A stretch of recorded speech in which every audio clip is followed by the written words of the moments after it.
Singh, third year DNB resident vascular surgery at Kim's Hospital, Hyderabad. My presentation for today is on antiplatelets and anticoagulants. So to begin with the antiplatelet agents,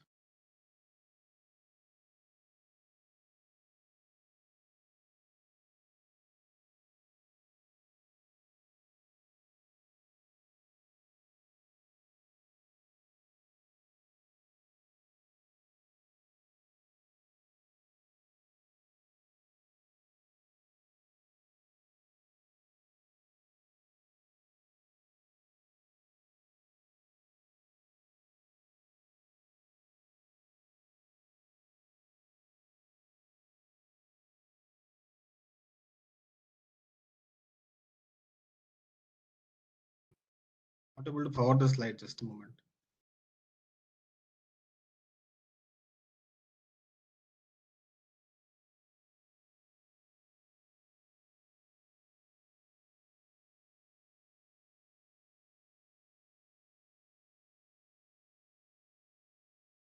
Yeah.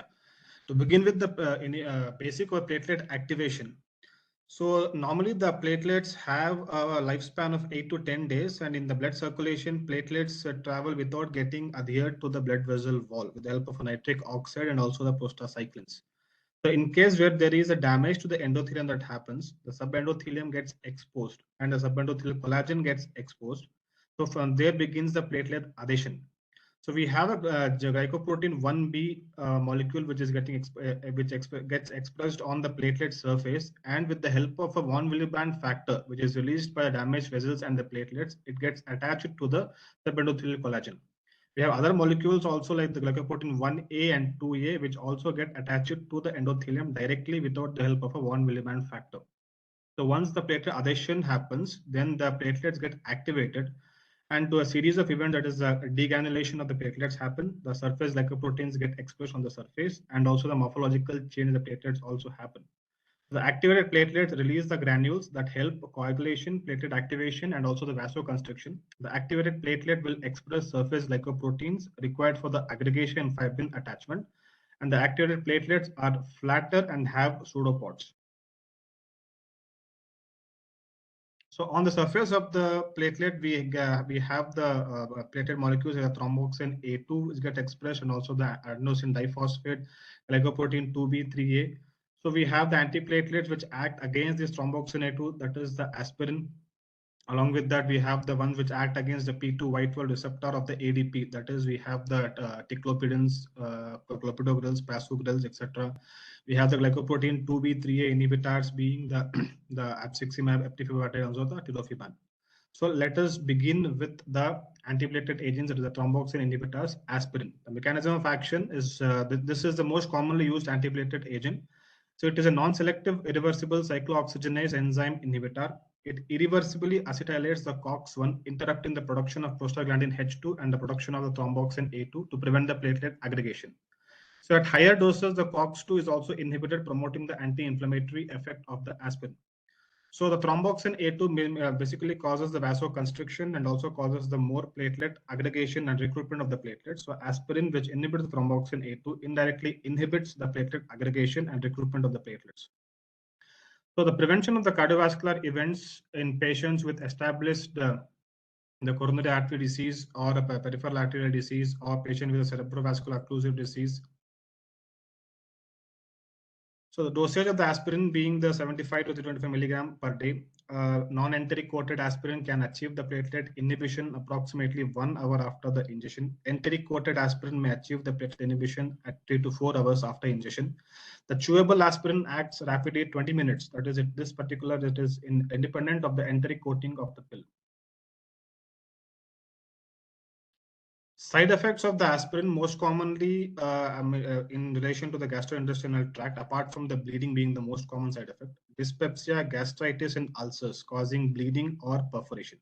Helicobacter pylori infection can predispose to a higher risk of the gastrointestinal bleed, the risk of bleeding being 1 to 3% per year. This increases with the addition of the other antiplatelet agents, mainly the clopidogrel or anticoagulants, example for the warfarin. So a few patients who are suffering from asthma, urticaria, nasal polyps, or a chronic rhinitis can be allergic to aspirin, and that is which is a rare phenomena amounting to only 0.3% of patients. Bronchospasm can occur in patients who are allergic to aspirin. The perioperative management. So aspirin is generally discontinued 7 to 10 days before surgery in those at the moderate to high risk for bleeding and low estimated risk for cardiovascular events while off the medication. Otherwise, aspirin can be continued perioperative period in patients undergoing a diagnostic or a therapeutic intervention with a low risk for bleeding. So in patients who are undergoing a vascular surgical intervention, aspirin can be safely continued in the perioperative period. Then we go ahead with the thienopyridines, the adenosine diphosphate receptor antagonists. So these agents basically they inhibit the P2Y12 receptor of the ADP. Clopidogrel. So clopidogrel is a prodrug that is activated by the hepatic cytochrome 450 enzyme, basically of the hepatic CYP2C19. It irreversibly inhibits the P2Y12, a key ADP receptor on the platelet surface. So indications of the clopidogrel are unstable angina, STEMI, recent myocardial infarction, recent cerebrovascular accident, or established peripheral arterial occlusive disease. Off-label use includes adjunctive therapy after percutaneous coronary intervention, coronary bypass, grafting, CABG, or a peripheral arterial angioplasty. The usual daily dose of clopidogrel is 75 mg. The onset of action is dose dependent and may take a second day of therapy for the activity of the usual daily dose. A bolus dose of 300 to 600 milligrams of clopidogrel can be administered to achieve a rapid therapeutic dose, that is to achieve in patients undergoing a coronary stenting. This provides a more early onset of platelet inhibition, typically in about 2 hours. The main side effect being bleeding. Gastrointestinal hemorrhage is estimated to be of 2% with pruritus and epistaxis as well. Clopidogrel should be discontinued 7 to 10 days prior to surgery for a minimum of 5 days before elective surgery, except in those patients with the coronary stents in situ who have not completed a full course of a dual antiplatelet therapy.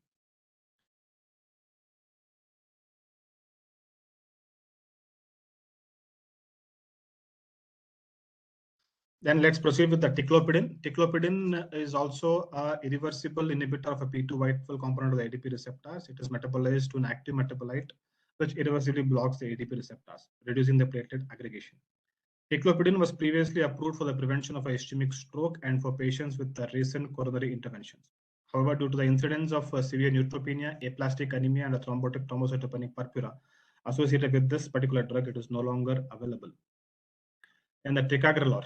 Ticagrelor is a reversible and a non-competitive inhibitor which binds to the P2Y12 receptor of ADP and reduces the platelet aggregation. Due to reversible nature of the receptor binding, the levels of platelet inhibition may fluctuate due to the serum concentration of the drug. Ticagrelor is indicated for acute coronary syndrome to reduce the rate of cardiovascular death, myocardial infarction, and stroke. It reduces the rate of in-stent thrombosis in patients during the treatment of ACS. It is also used in patients with unstable angina or NSTEMI in those who are allergic to aspirin. Ticagrelor is initiated with a loading dose of 180 milligrams, followed by a maintenance dose of 60 to 90 milligrams twice a day. It has a half-life of 7 to 9 hours, and a time to maximal inhibition of platelet aggregation is approximately 2 hours. So side effect being bleeding, the bleeding being the most common, and unique side effects in specific to ticagrelor are elevated serum uric acid levels and transient dyspnea. Ticagrelor should therefore be used in caution with patients with a history of gouty arthritis or a baseline hyperuricemias. Dyspnea is self-limiting and resolves usually within 1 week. Clopidogrel, similar to clopidogrel, ticagrelor should be discontinued 7 to 10 days prior to elective surgery or at least 5 days prior to the procedure.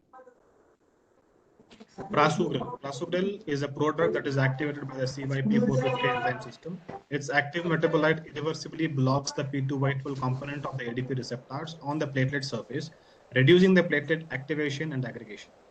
Indications of prasugrel in mainly the acute coronary syndromes managed with the percutaneous interventions or as an alternative for those patients who are intolerant to aspirin. It is contraindicated for use in patients with a history of transient ischemic attacks or stroke. Patients are usually started with a loading dose of 60 milligrams, followed by maintenance dose of 10 milligrams daily. For patients weighing less than 60 kgs, the daily dose is typically 5 milligrams per day. So as with the other thienopyridines, major adverse effect is bleeding. Other specific side effects include the hypertension, hyperlipidemia, and the thrombotic thrombocytopenic purpuras. Similar to clopidogrel, ticagrelor as well with prasugrel should be discontinued 7 to 10 days prior to the elective surgery or for the minimum of 5 days prior. Cangrelor, it has a mechanism of action of reversibly binding to the P2 whitefold receptor to block the ADP-induced platelet activation and aggregation. It is used during the coronary interventions to reduce the risk of peri-procedural myocardial infarction and instant thrombosis in patients who were not previously taking another P2 whitefold inhibitors. The drug is administered with an intravenous 30 microgram per kg bolus prior to the percutaneous intervention, followed immediately by an infusion of 4 micrograms per kg per minute, continued for at least 2 hours or for the duration of the procedure. Major side effect of cangrelor is bleeding.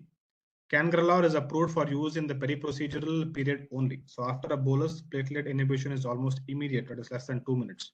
The half-life of cangrelor is 3 to 6 minutes and platelet activity returns to normal within 60 minutes of cessation of the infusion. The glycoprotein 2B3A inhibitors, these have mechanisms of action by inhibiting the glycoprotein 2B3A receptors. 3 intravenous are available, mainly the abciximab, eptifibatide, and also the tirofiban. Abciximab is a monoclonal antibody. Eptifibatide and tirofiban are peptide antagonists against the glycoprotein 2B3A receptors, preventing the activation and also the platelet aggregation.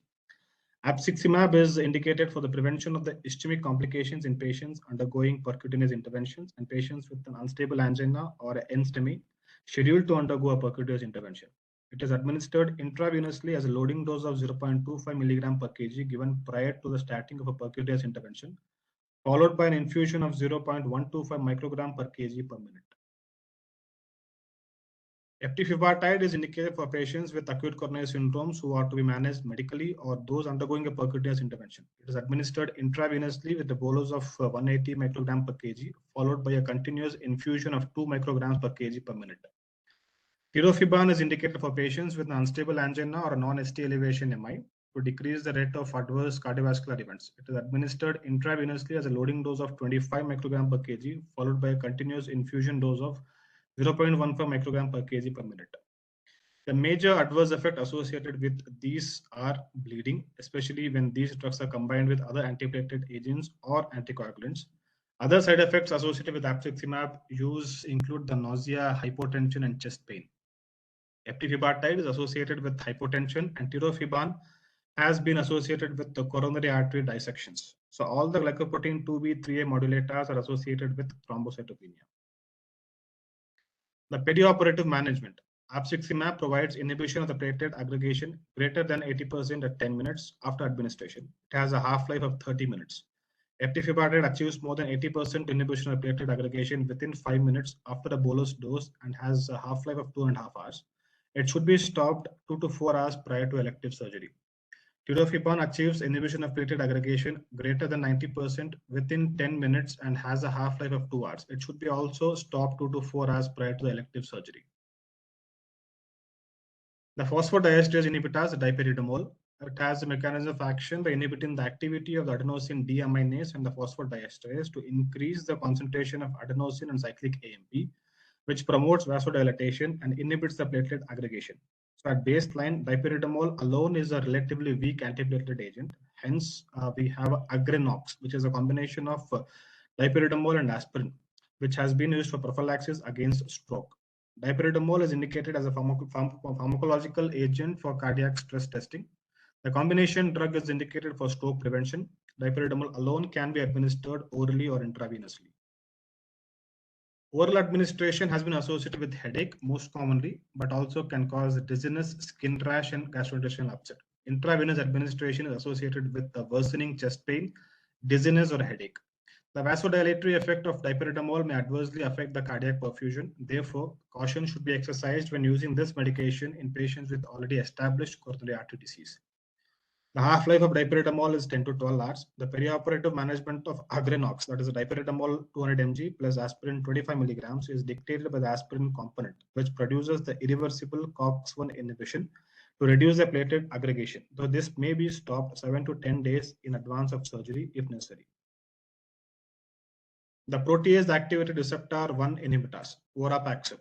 It is a reversible antagonist of the protease activated receptor to inhibit the thrombin-induced and thrombin receptor agonist peptide-induced platelet aggregation. It achieves 80% or greater inhibition of the thrombin receptor agonist peptide-induced platelet aggregation within 1 week of starting the therapy and has a half-life of 3 to 4 days. Vorapaxar is indicated to reduce the adverse cardiovascular events in patients with a history of MI or with a peripheral arterial disease. The approved dose of Vorapaxar is 2.5 milligrams orally once daily in combination with aspirin and or clopidogrel. Bleeding is a major adverse effect associated with the Vorapaxar use. Clinically significant bleeding or any bleeding associated with a drop in the hemoglobin of more than or equal to 3 grams per deciliters. Vorapaxar is contraindicated in patients with a history of stroke, TIAs, or the intracranial hemorrhages. Other less common side effects include anemia, depression, and rash. Atopaxar. Similar to Vorapaxar, Atopaxar is a selective protease active receptor antagonist that blocks the thrombin-mediated platelet activation. It is currently in the clinical trial and it is not FDA approved.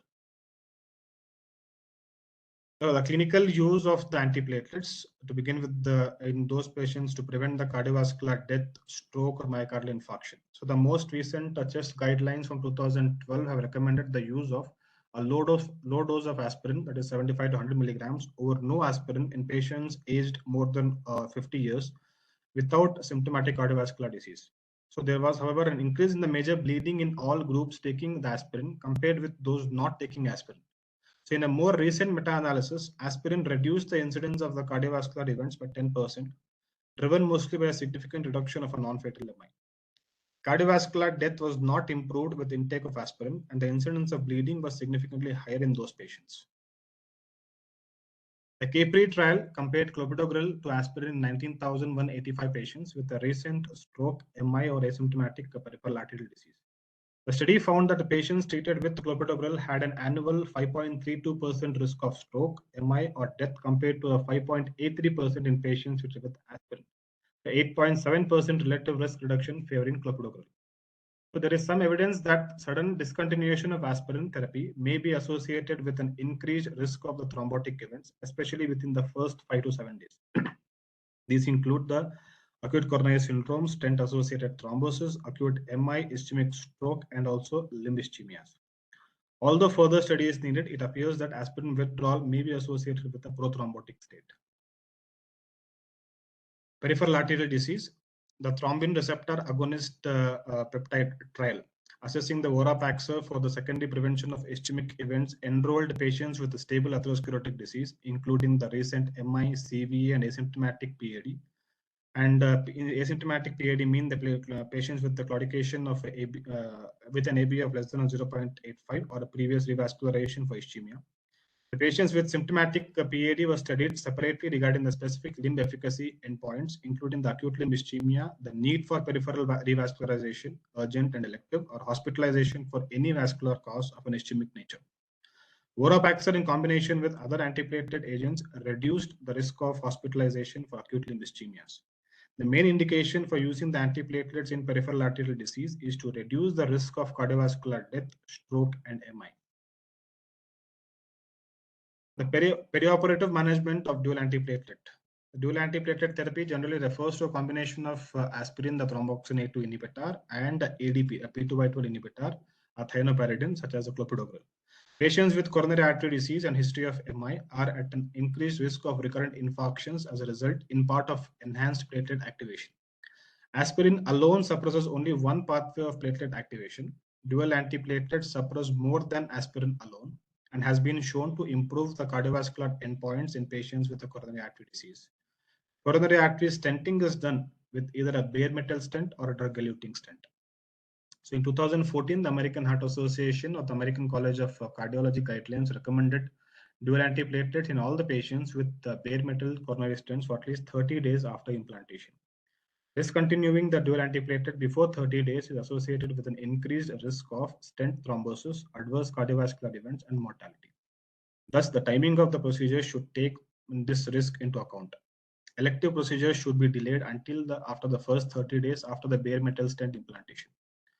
First generation drug-eluting stents were sirolimus or paclitaxel eluting stents. The newer drug-eluting stents use the everolimus or the zotarolimus.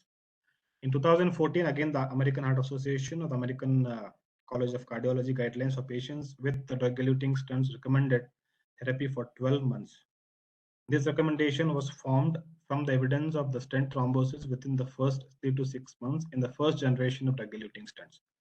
More recent studies on the newer generation of drug-eluting stents have shown that they are associated with a lower risk of stent thrombosis. A 2016 update to the American Heart Association guidelines recommends that elective surgery be delayed for 3 months in patients treated with a newer generation drug-eluting. For patients with greater than 3 months of the therapy with the dual antiplatelets, this can may be discontinued for the procedure if necessary, however, with a slightly increased risk of thrombosis within the first 3 to 6 months time frame. After 6 months, dual antiplatelets is safe to discontinue for procedures. Whereas in all the cases, aspirin should be continued throughout the perioperative period if possible. Dual antiplatelet should be resumed as soon as the perioperative bleeding risk is considered low. For patients who require urgent or emergent surgery before the recommended minimum duration of dual antiplatelets, the risk of discontinuing these agents should be weighed against the risk of patient of not undergoing the procedure.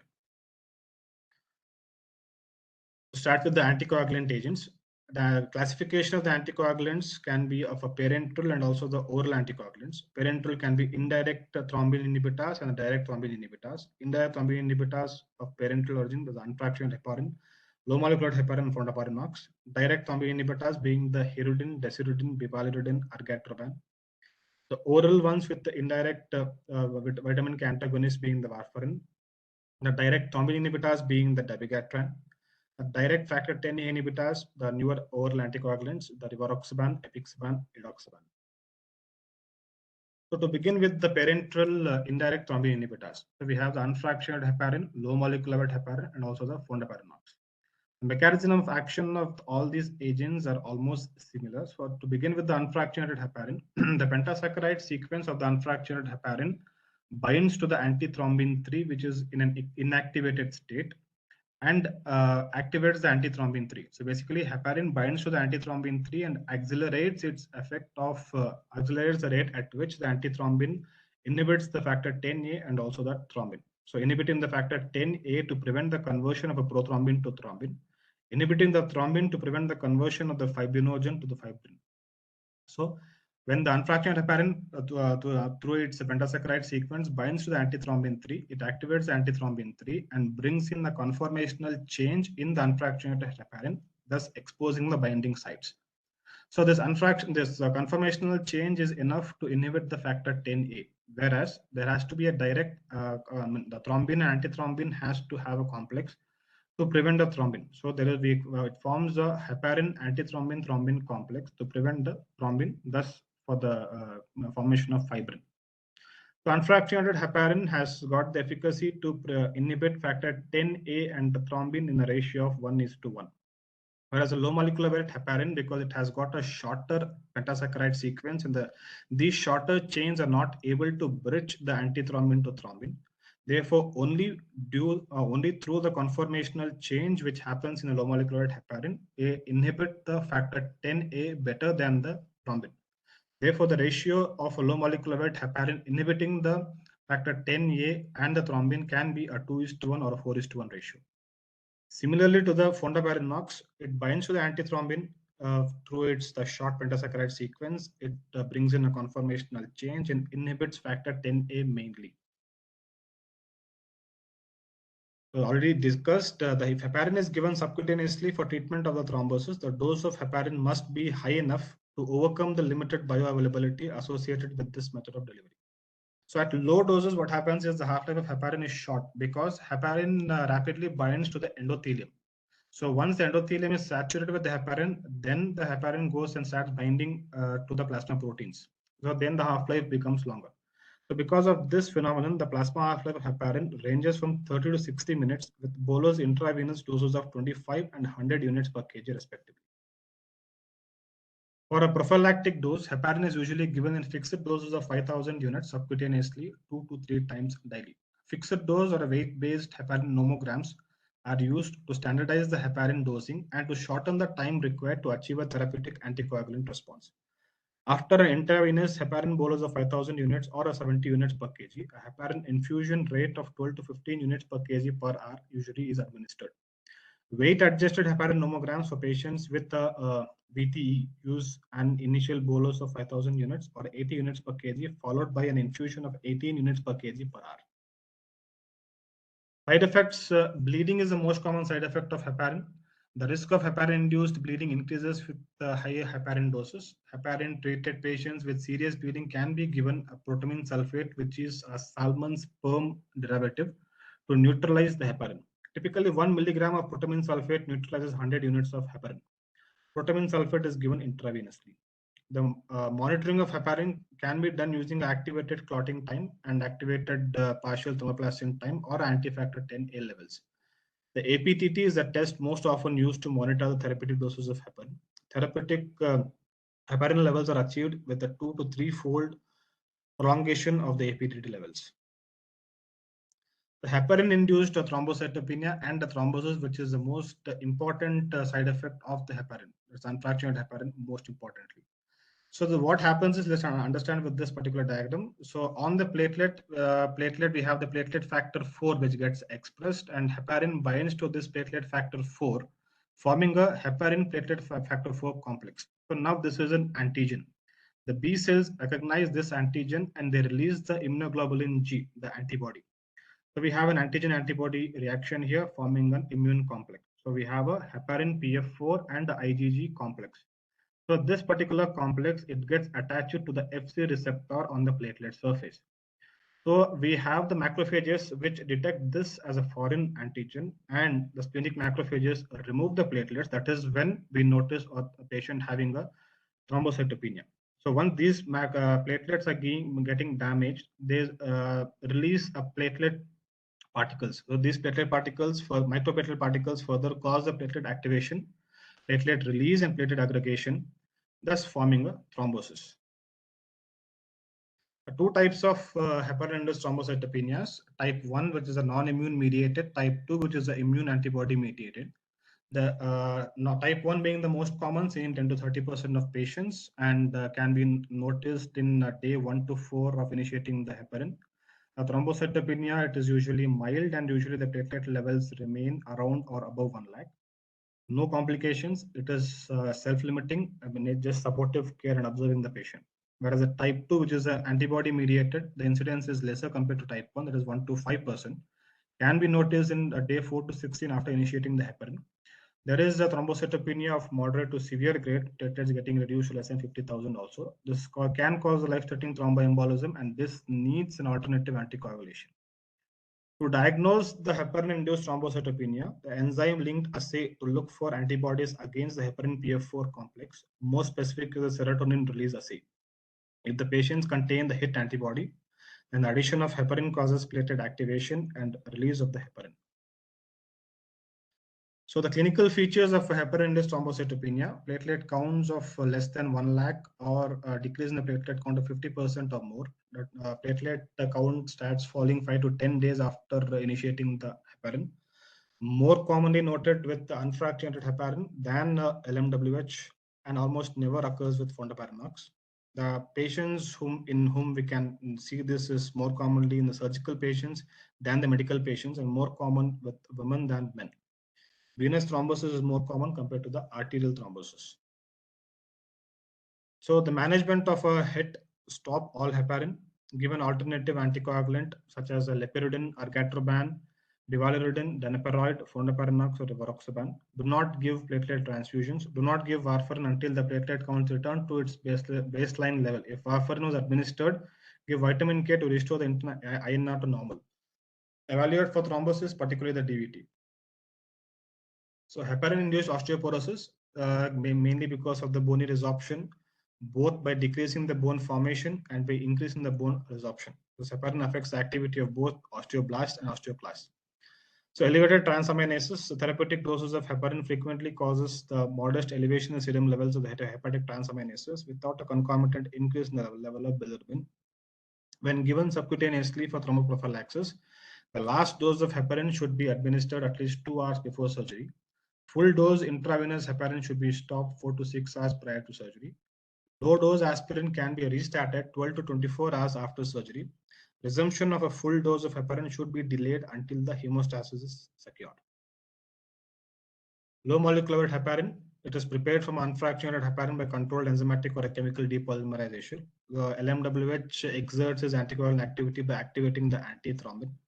So it has got a molecular weight of 5,000, which corresponds to about 17 saccharide units. At least half of the pentasaccharide containing chains of LMWH are too short to bridge the thrombin to antithrombin. Inhibition of 10A levels is by the conformational change in antithrombin evoked by the pentasaccharide binding. This catalyzes factor 10A inhibition more than thrombin. LMWH has a pharmacokinetic advantage over the heparin since shorter heparin chains bind less avidly to the endothelial cells, macrophages, and heparin binding plasma proteins. The clearance of LMWH is dose independent and its plasma half-life is longer. Based on the measurement of the antifactor 10A levels, low molecular weight heparin has a plasma half-life of about 4 to 6 hours. LMWH is cleared almost exclusively by kidneys, and the drug can accumulate in patients with renal insufficiency. With a longer half-life and more predictable anticoagulant response, LMWH can be given subcutaneously once or twice daily without coagulation monitoring. The LMW does not require coagulation monitoring. If monitoring is necessary, antifactor 10A levels must be measured because LMWH has a little effect on the activated partial thermoplastin time. Therapeutic antifactor 10A levels with LMWH range of 0.5 to 1.2 units per ml when measured 3 to 4 hours after drug administration. When LMWH is given at prophylactic doses, peak antifactor 10A levels of 0.2 to 0.5 unit per ml are desirable. The potential indications for this low molecular weight heparin include the renal insufficiency, obesity, and pregnancy. Monitoring should also be considered in high-risk settings such as patients with mechanical heart valves who are given LMWH for the prevention of valve thrombosis. For prophylaxis, once daily subcutaneous doses of 4,000 to 5,000 units are often used, whereas doses of 2,500 to 3,000 units are given when the drug is administered twice daily. For treatment of venous thromboembolism, a dose of 150 to 200 units per kg is given if the drug is administered once daily. If a BD regimen is employed, a dose of 100 units per kg is given. In patients with unstable angina, LMWH is given subcutaneously on a twice daily basis at a dose of 100 to 120 units per kg.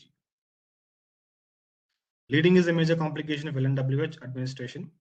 HIT and osteoporosis are also less common with LMWH than compared to the unfractionated heparin. The protamine sulfate can be used as an antidote to LMWH. It incompletely neutralizes the anticoagulant activity of LMWH because the protamine sulfate binds only to the longer chains. The risk of HIT is about 5-fold lower compared to unfractionated heparin. Lower affinity of the platelet factor 4 than the heparin is most reason for this. Low molecular heparin should not be used to treat HIT patients because most HIT antibodies exhibit the cross-reactive with the LMWH. Risk of osteoporosis is lower with long-term LMWH than with the heparin.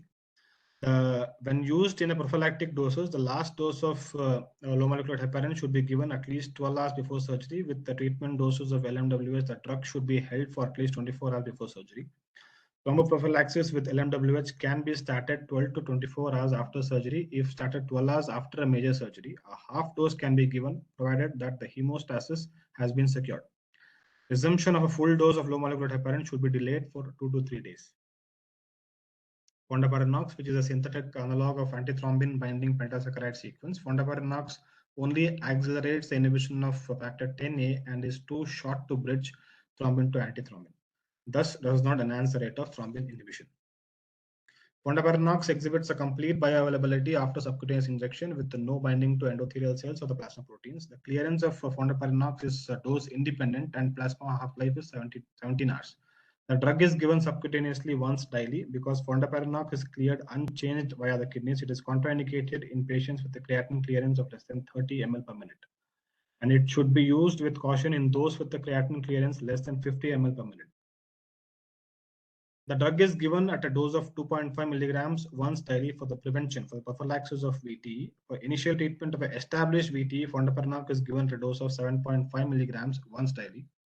The dose can be reduced to 5 milligrams once daily for those weighing less than 50 kgs and can be increased to 10 milligrams once daily for those weighing over 100 kg.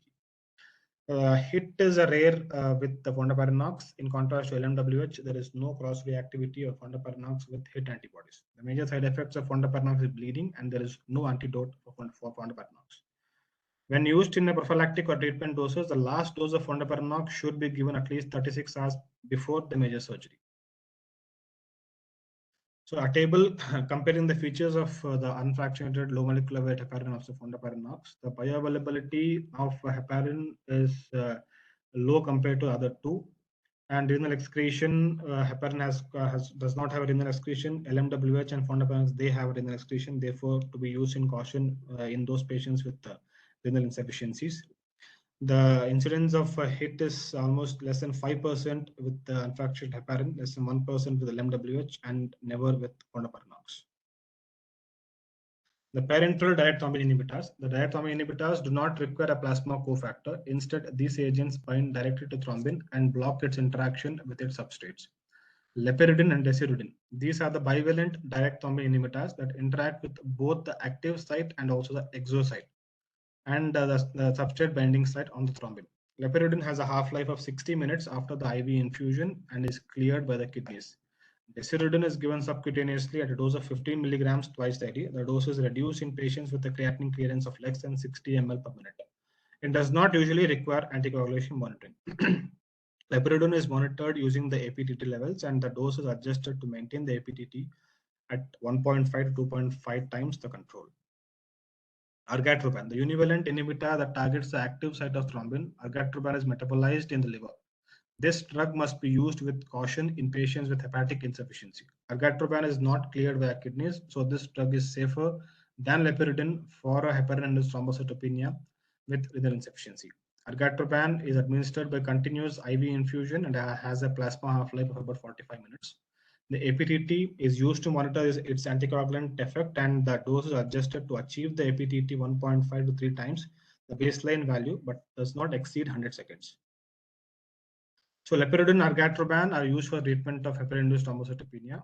Desiridine is used as prophylaxis for after hip surgery. Rivaroxaban is used as an alternative to heparin in patients undergoing the percutaneous interventions, including those with HIT because of the shorter half-life and the risk of less bleeding. The oral anticoagulants. The new class of the oral anticoagulants known as the non-vitamin K antagonist oral anticoagulants, the NOACs or the DOACs. This class includes dabigatran, which inhibits the thrombin, and rivaroxaban, apixaban, edoxaban, which inhibit the factor 10A. The NOACs are now replacing warfarin for many indications. So warfarin, which is a water-soluble vitamin K antagonist, initially developed as a rodenticide. Warfarin is the coumarin derivative most often prescribed in North America. Like other vitamin K antagonists, warfarin interferes with the synthesis of vitamin K dependent clotting factors, mainly the factors 2, 7, 9, 10, and also with the anti-clotting factors, mainly the protein C, protein S, and also the protein Z. The mechanism of action of warfarin. So once the vitamin K dependent clotting factors 2, 7, 9, 10, and also the anti-clotting factors protein C, protein S, and protein Z are released from the liver, those are in inactivated state. Those factors need activation. So for the activation happens by a mechanism called as the gamma carboxylation of the glutamate residues of these factors. For that to happen, the vitamin K has to be converted from a hydroquinone form to epoxide form. So after this, vitamin K in the epoxide form needs to get reconverted to hydroquinone form with the help of a vitamin K epoxide reductase. So this is where warfarin acts. So warfarin acts against the vitamin K epoxide reductase, thus preventing the activation of warfarin, that is preventing the conversion of vitamin K epoxide form to a hydroquinone form. So once warfarin inhibits the vitamin K epoxide reductase, thereby blocking the gamma carboxylation process. This results in the synthesis of vitamin K dependent clotting proteins that are only partially gamma carboxylated. Warfarin acts as an anticoagulant because these partially gamma carboxylated proteins have reduced or absent biological activity. So levels of warfarin in the blood peak about 90 minutes after drug administration. More than 97% of circulating warfarin is bound to albumin. Only a small fraction of unbound warfarin is biologically active. The patients starting on warfarin should be tested for these polymorphisms, and that this information should be incorporated into their warfarin dosing algorithms. In addition to genetic factors, the anticoagulant effect of warfarin is influenced by the diet, drugs, and various disease states. Fluctuations in the dietary vitamin K intake affect the activity of warfarin. So warfarin therapy is most often monitored by the use of a prothrombin time test that is sensitive to to reductions in the levels of prothrombin factor 7 and factor 10.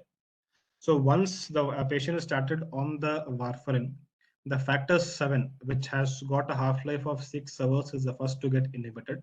The last one to go is the factor 2, which has got a half-life of 60 hours. So among the anti-clotting factors, protein C, which has got a half-life of 8 hours, is the first one to get inhibited. So the initial rise in the INR levels can be attributed to the inhibition of the factor 7. So the INR was developed to circumvent many of these problems associated with the prothrombin type. So warfarin is administered in doses that produce a target INR to be maintained in between 2 to 3, an exception being the patients with the mechanical heart valves in the mitral position, in which case the target have INR to be maintained in between 2.5 to 3.5. So warfarin is usually started at a dose of 5 to 10 milligrams. The dose is then titrated to achieve the desired target INR. So once warfarin started, those patients have to be bridged either with unfractionated or a low molecular heparin or a fondaparin. The reason for the bridging is that heparin has got a faster onset of action, but it is a short acting. Warfarin has got a late onset of action, but it is long acting. As already discussed, once warfarin is started, so the anti-clotting factors protein C, S, and Z, they get inhibited. That is when heparin acts in combating this and preventing the thrombosis in the patients. So once patient is bridged with the heparin or a low molecular heparin or fondaparin NOx, and once that is bridging has happened, then to check the INR levels in the first 5 days. If the INR has been maintained in between the therapeutic range, or at least if it is more than 1.8 for 2 consecutive days, then the bridging can be stopped and warfarin can be continued. Even patients with a stable warfarin dose requirements should have their INR determined every 2 to 4 weeks. Side effects of warfarin: bleeding. To minimize the risk of bleeding, the INR should be maintained in a therapeutic range. In asymptomatic patients whose INR is between 4.5 to 9, warfarin should be withheld until the INR returns to its therapeutic range. Warfarin crosses the placenta and can cause fetal abnormalities or bleeding. The fetal abnormalities include a characteristic embryopathy, which consists of the nasal hypoplasias and stippled epiphysis, CNS abnormalities, fetal bleedings. The risk of embryopathy is highest with warfarin if given in the first and also third trimester of pregnancy. Warfarin can be safely administered in those who are breastfeeding. So warfarin induced skin necrosis, which is another fatal complication, which is seen in 2 to 5 days of initiation of the therapy. These lesions are well demarcated erythematous lesions on thigh, buttocks, breasts, or toes. The center of the lesion becomes progressively necrotic. Biopsy will reveal a thrombi in the microvasculature. This is seen in patients with the congenital acquired protein C and S deficiency. Initiating the warfarin further reduces the protein C and S levels, thus exerting the procoagulant effect.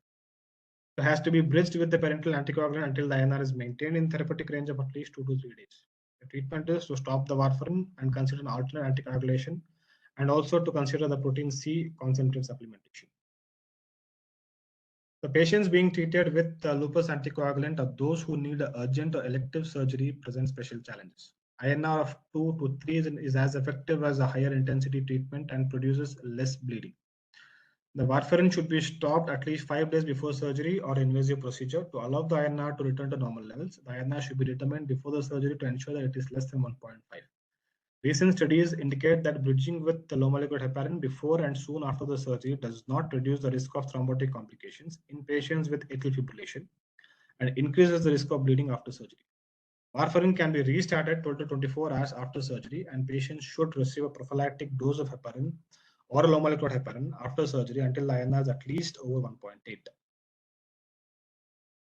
So the direct oral anticoagulants include dabigatran, which inhibits thrombin, and rivaroxaban, apixaban, and edoxaban, which inhibit the factor 10A levels. So all of these drugs have a rapid onset of action and have half-lives that permit once or twice daily administration. These are designed to produce a predictable level of anticoagulation. The DOACs are more convenient to administer than warfarin because they are given in fixed doses without a routine coagulation monitoring. The DOACs are small molecules that bind reversibly to the active site of the target enzymes. So based on their findings, DOACs are licensed as alternatives to warfarin for stroke prevention in a non-valvular atrial fibrillation, which is defined as atrial fibrillation that occurs in patients without a mechanical heart valve or a severe rheumatic valvular disease, particularly mitral stenosis and or mitral regurgitation. So the dose of this Dovax in patients with the VT and also with non-valvular atrial fibrillation. Dabigatran at the dose of 150 milligrams BD or a 70 milligrams BD if the creatinine clearance is in between 15 to 30 ml per minute. And for a VTE, 150 milligrams BD after a minimum course of 5 days of heparin or low molecular heparin. Rivaroxaban at a dose of 20 mg OD or 10 mg OD if the creatinine clearance is between 15 to 49. And for a VTE, 50 milligrams BD for initial 3 weeks, followed by 20 milligrams OD. Apixaban can be given at 5 mg BD or 2.5 mg BD, and in those patients of age of more than 80 and weight of less than 60 kgs, serum creatinine being more than 1.5 gram per deciliter. And for a VTE, 10 milligrams BD for 7 days, and followed by 5 milligrams BD for 6 months, or a 2.5 milligram BD. Edoxaban for a non-valvular atrial fibrillation, 60 milligrams OD or 30 milligrams OD if the creatinine clearance is less than 15 to 50 ml per minute. And for a VT, 60 mg OD after a minimum of 5 days course of heparin or molecular heparin. 30 mg OD if the creatinine clearance is between 15 to 50 ml per minute. So for thromboprophylaxis, after of the elective hip or knee replacement surgery, as already discussed, rivaroxaban at a dose of 10 mg once daily, apixaban 2.5 mg twice daily. And these drugs are usually given for 14 days after a knee arthroplasty and for 35 days after a hip arthroplasty. Although the DOACs are designed to be administered without the routine monitoring, there are situations where determination of their anticoagulant activity can be helpful. But these include assessment of adherence of detection of accumulation or overdose, identification of bleeding mechanisms, and determination of the activity prior to surgery or intervention. For the qualitative assessment of the anticoagulant activity, the prothrombin time can be used for a factor 10A inhibitors and the APTT for dabigatran. Rivaroxaban and edoxaban prolong the prothrombin time more than the apixaban. As with all the anticoagulants, bleeding is the most common side effect of the DOACs. The increased risk of intracranial bleeding with warfarin likely reflects the reduction in the functional levels of factor 7, which precludes the efficient thrombin generation at sites of microvascular bleeding in the brain. A downside of the DOACs is the increased risk of gastrointestinal bleeding. This likely occurs because of the unabsorbed active drug in the gut that exacerbates bleeding from the lesions. Dyspepsia occurs in up to 10% of patients treated with the dabigatran. This problem improves with time and can be minimized by administering the drug with the food. Dyspepsia is rare with rivaroxaban, apixaban, and etoxaban. The peri-procedural management of the NOVAX, like warfarin, DOACs must be stopped before the procedure associated with the moderate or high risk of bleeding. The drug should be held for 1 to 2 days or if the renal function is impaired for longer. Assessment of the residual anticoagulant activity before the procedures associated with the high bleeding risk is prudent. The management of bleeding with DOACs is dependent upon the severity of bleeding and the drug that has been taken. With minor bleeding, holding 1 or 2 doses of the drug is usually sufficient. Timing of the last dose of anticoagulant is important. Administration of the oral activated charcoal may help to prevent the absorption of the drug administered in the preceding 2 to 4 hours.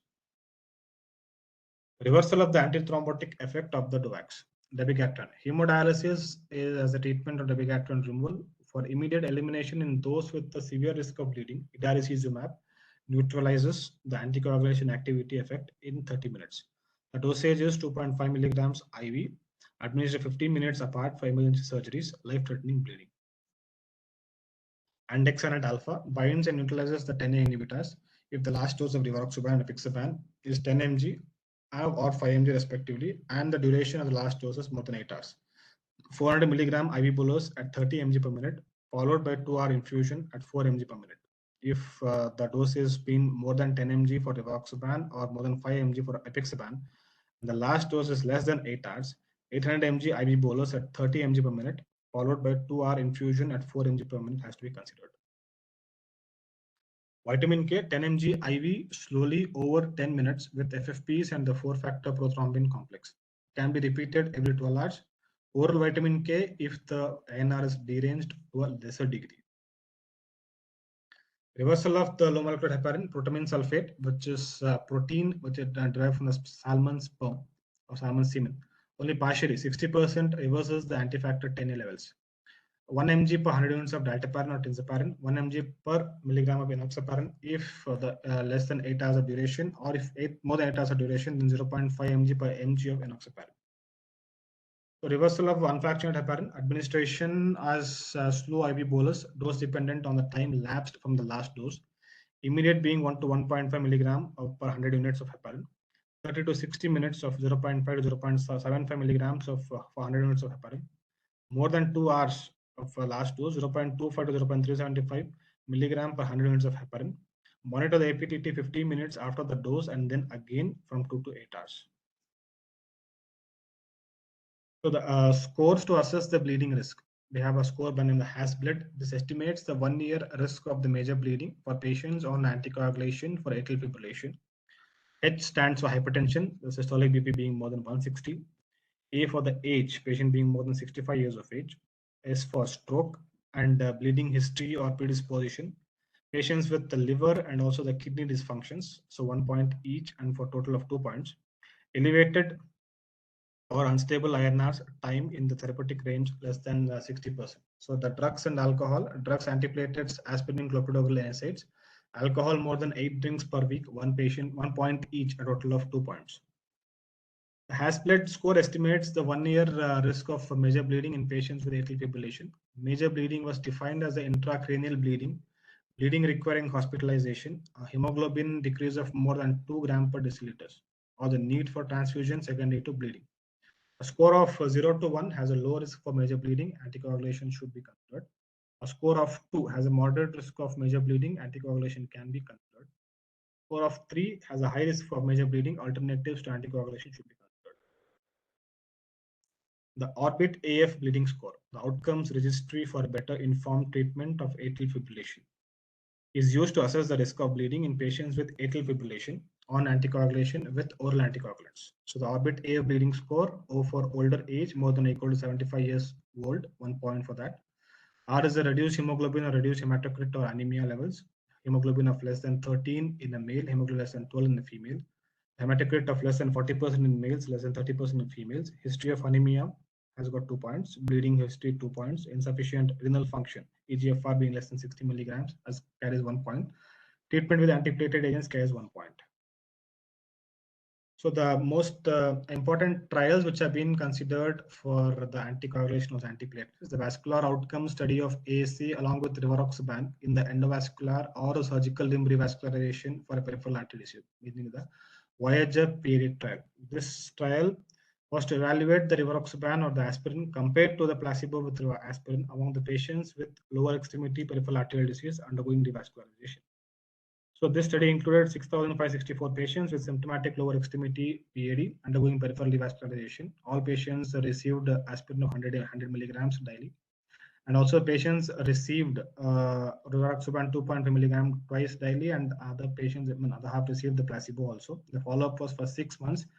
Mainly it was event driven, and also median follow-up was for 2.5 years. The primary efficacy endpoint was the time to first acute limb ischemia, major amputation of vascular etiology, myocardial infarction, ischemic stroke, or cardiovascular death. The primary safety outcome was thrombolysis in myocardial infarction, that's the TIMI major bleeding. So the addition of rivaroxaban, a dose of 2.5 milligrams twice daily to aspirin in patients with symptomatic peripheral arterial disease who had undergone a lower extremity revascularization reduced the incidence of a composite outcome of acute limb ischemia, amputation of vascular causes, myocardial infarction, ischemic stroke, or cardiovascular death. So the incidence of the principal safety outcome of a TIMI, that is a thrombolysis in in myocardial infarction, major bleeding, was not significantly higher with rivaroxaban plus aspirin than with aspirin alone. But rivaroxaban plus aspirin associated with significantly higher incidence of the secondary safety outcomes of the ISTH major bleeding. The COMPASS trial, the cardiovascular outcomes of people using the anticoagulation strategies, the COMPASS trial. So this trial basically was to assess whether rivaroxaban alone or in combination with aspirin is more effective than aspirin alone for a secondary cardiovascular event prevention. This was a multinational, multicentric, 602 centers in 30 countries trial. This was a double-blinded, double-dummy, randomized trial involving patients with a history of a stable atherosclerotic disease. The duration was in between the 12th March 2013 to May 2016. The patients received a combination of rivaroxaban 2.5 milligrams BD and aspirin 100 milligrams OD, or rivaroxaban of 5 mg BD, aspirin 100 mg OD. So there was a 28% net clinical benefit with rivaroxaban 2.5 mg BD with aspirin versus aspirin alone. For every 1,000 patients with peripheral arterial disease treated, the rivaroxaban plus aspirin, 27 major adverse cardiac events or major adverse limb events would be prevented, and one fatal and one critical organ damage would be caused over a 21-month period. Thank you.